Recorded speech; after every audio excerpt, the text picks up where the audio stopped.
Nze Dr. Tiamale balamusizaako bannaffe mwenna nva ku Vision Group oba Bukedde Urban yonanga bomanyi Vision Group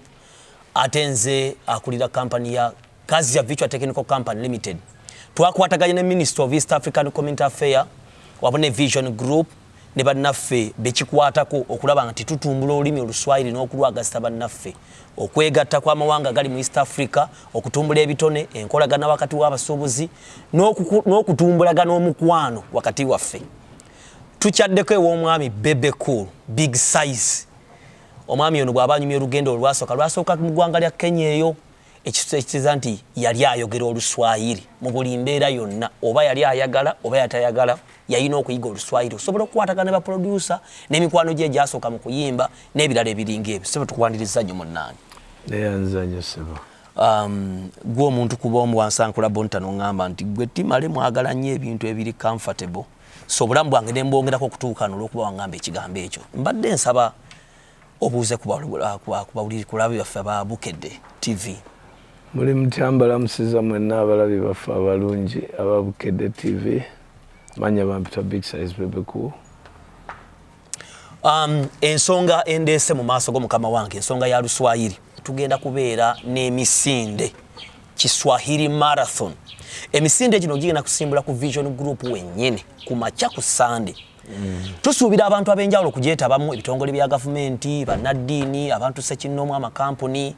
naye ekisinga obukulu ba artists oba ba celebrity abantu betwagala abantu abatusindikira eŋŋombo abantu abatuweweeza emitima abantu abakozesa olulimi okwogerako gye tuli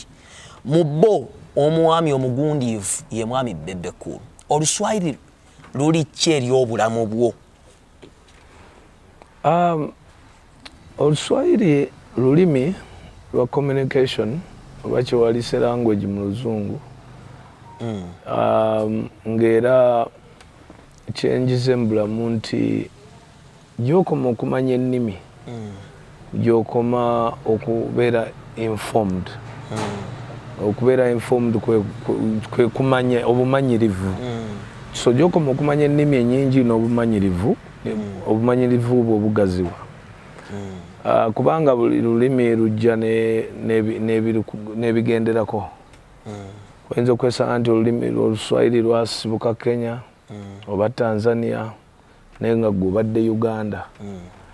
Kaakati mu kudevelopinga mu nsi ekintu ekisinga obukulu kwe okumanya okugaziwa beyond amaaso go we gakoma oba beyond reach yo. Katugende nti Abannayuganda tulina booda yaffe ya Uganda. Era weesanga nti abantu abasinze okugaggawala bafuluma booda eyo ne batandika okubeera interested mu nsi endala nga balina be batunuulirayo. Okubeera obulungi mu bulamu okugagala okufuna ssente okwegamba okusukkulumako obulamu bwo oba n'ova mu bwavu n'otereera kikwetaagisa okuba nga osobola okuva mu comfort zone yo n'ogenda n'oyitawo n'ogezesa ekintu ekirala. So mu kumanya ennimi zino kiyamba nnyo mu communication, kiyamba nnyo mu identity ntegeeza ki okumanyikako. Ensi yaffe gy'edduka edda ebaddemu nnyo ensonga y'abazungu okuba nti be baatwefuga ne bajja ne batulowoozesa nti n'ennimi zaffe zikiswaza okwogera olulimi lwo ng'Oluganda. Ekyo kyali kya nnaku nnyo nti abamu ku ffe twakula tumanyi nti okwogera Oluganda musango nga ne ku ssomero bakkuba batwambaza n'ekigumba bakwambaza ekigumba bakufukamiza. Naye kati eyo mentality yali nti abazungu bakituteekamu ffe tulowooze nti okusoma osobola kusoma mu lulimi lwabwe lwokka. So nga ate okusoma osobola okusoma mu lulimi oluki Oluganda oba Oluswayiri oba ki. So ensi edduse emisinde era kati nga kiraga nti kati ekyolulimi tekikyali kikulu. Kati tulina okwawula interests zaffe ng'Abafirika ku interests ez'Abazungu kuba Abazungu batulaze nti ffe tetulina mugaso. Bo be balina otubuulira ekyokukola otusalirawo. Kaakati mu kulaba okwo muba mulina okulowooza ng'Abafirika ne mulowooza nnyo kiki ekiyinza otugatta ffe okuweza amaanyi amangi kuba muba mwetaaga amaanyi kye baakola baafuna olulimi olubagatta bonna wamu luzungu. ne babanga basobola okwetegeera bulungi ne bawandiika ebitabo ebyo mu luzungu ne babinnyonnyola ne batu kati ne balyoka babijjayo babitwala e Buyindi e Buchina ne mu Africa kati ffe ne tutandika okusoma amaanyi gaabwe naye nga ne bw'ogasoma era tosobola basukulumako kati obudde buno butuuse nti Abafirika tukitegedde okubeera n'amaanyi kyetaaga bumu ensonga kyezo ezireeta obumu z'osobola okunokolayo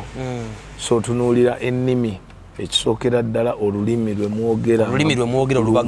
olubagatta so mu Africa mulimu ennimi nnyingi naye ng'ojja kwesanga nti olulimi lw'Oluswayiri lwe luyinza okukulembera mu choices era parliaments nyingi zonna zaatuula mu Africa ne ziba nga zonna zi ending up nga zisalawo nti ndowooza Olwaswayiri lwe luyinza okuwa Africa gamba tube nga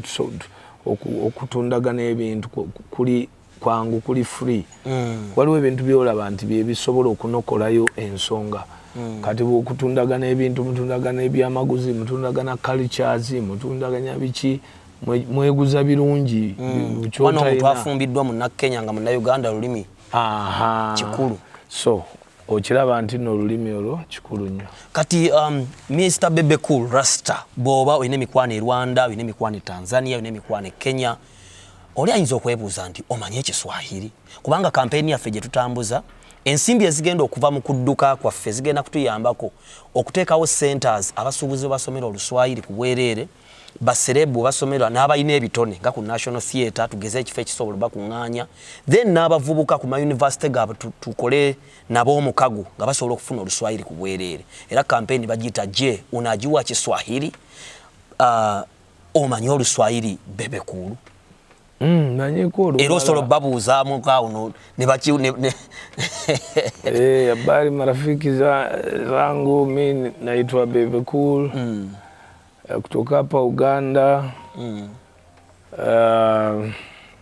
of course naimba nyimba zange ezo ziwera ndozo lwasooka lwali mambo mengi jina ya huyo ni magambo anatoka huko Bombo watu wengi wanasema ati tumbo yake imefura mambo mambo mengi ni mbaya wacha yeah, something like that bigamba nti nyimba nyingi oboozerabira naye nga wano wendi kintwalira essaawa 2 singamba ndi n'omuna Kenya oba n'omuntu ayogera Oluswayiri lwange lwonna dictionary nekomawo nobeera updated yes nebeera updated as long as omuntu gwema njogera naye ayogera Oluswayiri ekitegeeza bw'ogenda e Rwanda tobulwa Congo Kenya Tanzania sisobola mba communicating bulungi oli muzadde oli munnayuganda oli muntu alabirwako obudde buno ng'oggyeko ennyimba z'otuyimbidde netusanyuka netunyumirwa n'otuyigiriza mbadde nsaba obeeko akagambo k'osuula bannayuganda eri ensonga y'okuyiga Oluswayiri kubanga abamu balowooza nti tugenda kutta ennimi zaabwe ate abalala bagalowooza nti bya bufuzi lwaki omuntu yandiyiza Oluswayiri n'okwettanira nsaba bannayuganda bayige Oluswayiri lwa nsonga bannayuganda muyige nnyo okukwatagana ne programs gavumenti zebeereese programs nga zino kyemuva mulaba nti abantu abamu bafunamu mu bintu ne mwewunya engeri gye babifunyemu kuba banguwa mangu okubuukira ekintu gavumenti kyebeereese kuba gavumenti eba emaze okupulaninga ate tepulaninga yokka kati ekintu nga kino kiplaningiddwa East African Community kiplaningiddwa Africa namba kati abazungu bagenda okutandika okujja oba bano Abamerika aba blacks abali babaagala okujja okutandika okuyiga ennimi nga gwe wayiga dda nga bakusasula kuyigiriza nga gwe wayiga dda bakusasula kukola mirimu kubanga gyetaagisa Oluswayiri kakati bino ebintu ebyokuyiga Oluswayiri si nti nno byakwejalabya okumanya kwo n'okubeera comfortable nti kati nze kati e Kenya tulina free market ngenda genda kasooli mugule Kenya oba wange ngenda kukola oba nze ngenda genda enviri nzikolere Kenya kwegamba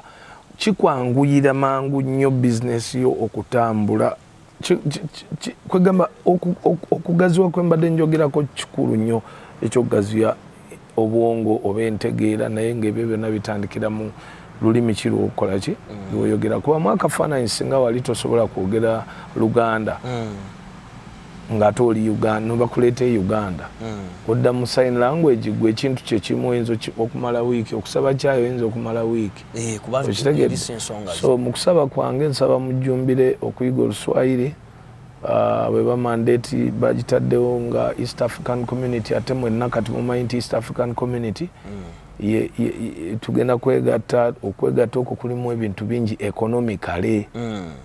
mulekerawo okwetiiririra mulekerawo okubeera abanafu mu bitunuli ebintu ebyo mubigende bannanga bannayuganda twanguwe ekyasinga okutunda ensonga zammwe nnyimba zammwe wa East African Bashment kulu baali baswahili beerere twaba Jose Chameleone munaffe ali weeru ba artist obawa kigambo ki ku nsonga y'Oluswahili ndala ba writers ba producers n'abayimbi ku nsonga y'Oluswahili kati ffe nga ba artists tulina okujjumbira issue eyo eyokuba nti of course to promoting abantu baffe okuluyiga Oluswahili mu nnyimba nga 5 okubayo olumu olw'Oluswahili oba mu luyimba lwo osobola okuteekamu sentences 2 oba 3 to promote the love or the care okupromoting attention nti muzirira kuba abantu bakwata ennyimba ne baziyimba kati weesanga ng'oli akutte ebigambo ebyo by'Oluswahili nga bimwanguyidde through music so artists be bamu ku bantu b'ensuubira okuba nti gavumenti erina okuvaayo nebakwata nebasasula ssente bayimba ennyimba z'Oluswahili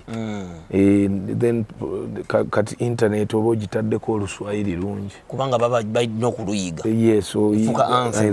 exactly tulina Kiswahili marathon ku Vision Group twegase ne Vision Group kazi ya vichwa ne Mama Kadaka Minister of East African Community Affairs ne bannafa abakasita n'abalala kuba kati naawe oba zone board kuba botaddeko ettaffaali lyo ssebo tukuyita mu butongole okutwenyigira kubanga ffe tukukkiririzaamu ng'omusadde ate ng'omuntu obuvunaanyizibwa mbadde nsaba okunge bannayuganda okujja okugula kit ku Vision n'emisinde mwenna bannayuganda mbasaba mujje mwegatte ku run eno eyokuyiga okuyigiriza Oluswahili mu Uganda wali ku New Vision osobola okujja anytime from now n'ogula kit yo ate nobeera part of this promotion baagala nnyo nsigadde ndi Bebe cool Gagamel #1